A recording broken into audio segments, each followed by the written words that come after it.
जाओ, एक दो बार देखो, ट्राई करके हो गया तो ठीक है, नहीं तो आ जाओ वापस। तो वहाँ से लगभग 90% बच्चे यानी 90% बच्चे वापस निकल गए अपने गुरु के पास की, ऐसा कुछ नहीं होने वाला, आपने गलत बता दिया, एक बार दोबारा सोचो। कुछ ऐसा दिखाने के लिए एक बार आचार्य चाणक्य ने अपने सबसे जितने भी अच्छे शिष्य थे उन सबको चुना, और चुनने के बाद उन्हें काम दिया गया कि आपको एक टोकरी दी जाएगी, जैसे कि नॉर्मली आपने देखा होगा घास डालने वाला एक टोकरा नहीं होता, कुछ वैसा ही सन से बनी हुई एक टोकरी अपने शिष्यों को दे दी और कहा कि इसमें तुम्हें, और उसने कहा कि मैं इसे भरूंगा, थोड़ी देर तक अंदर ही रोक के रखूंगा, फिर देखूँ कैसे निकलता है। रोक के रखा, जब लगातार बहुत टाइम तक पानी में डूबा रहा, जिस पदार्थ का वो बना हुआ था, मैं बता रहा था कि सन, ऐसा ही कुछ एक और मटेरियल होता है जंगल में, उसका मुझे नाम याद नहीं, वो पानी में रखने के बाद फूल जाता है, जैसे जैसे वो खुलेगा उसके बीच में छेद थे वो सारे बंद हो जाएंगे। तो लगातार घंटों तक उसकी भी प्रैक्टिस करी गई, तो खुल गया उसमें और सारे छेद बंद हो गए, तो टोकरी में पानी भर के पहुँच गया वहाँ।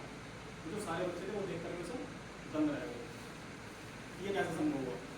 तो यहाँ दिखता है अपने किसी भी शिष्य का अपने गुरु के प्रति विश्वास। जो आपको आपके पेरेंट्स बोलते हैं वो सब आपके फायदे के लिए होने वाला है, और उसको विश्वास करना आपकी जिम्मेदारी है। अगर आपको विश्वास ही नहीं है कि भाई ये जो कह रहे हैं वो सच होगा, तो फिर सच में आपका सच में कुछ नहीं हो सकता। फिर आप कर भी लोगे जबरदस्ती तो भी आपको रिजल्ट में बेहतर नहीं मिलने वाले, तो उसके से आपको कभी रिजल्ट बेहतर नहीं मिलते। और जैसे सर ने बताया कि लगातार आपको स्टेप वाइज ही ऊपर जाना होगा, शॉर्टकट कभी नहीं मिलने वाला। 10th में भी आप 1915 करके पास हो सकते हो, जबरदस्ती नंबर अच्छे नहीं ला सकते। तो ये पूरे साल मेहनत करने के बाद अगर आपको नंबर मिलते हैं, जैसे बताया था अभी कि रिजल्ट आपके हाथ में जब आता है तो आपको महसूस होता है कि हाँ ये मेरी मेहनत के नंबर, और रिजल्ट देखने के बाद आपको ये नहीं लगना चाहिए कि ये तो गलती से आ गए, तो इतने का नहीं मिलते, ये कैसा आ गए थे। रिजल्ट देखने के बाद ये लगना चाहिए कि हाँ इसमें और ज़्यादा इंप्रूवमेंट होना चाहिए था, ये शायद कम है, लेकिन इतना कॉन्फिडेंस भी होना चाहिए कि जितना मैंने लिखा उससे ज़्यादा मुझे आता है।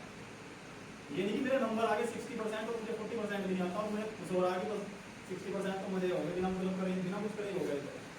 तो अगर ऐसी फीलिंग आ रही तो इसका मतलब आप कहीं ना कहीं मुंतज़ा अंसारी के इस ग्रुप में सबसे ज़्यादा नंबर आए हैं, 401 नंबर है 500 में, और इसके मैथ में है 86 और साइंस में है 81।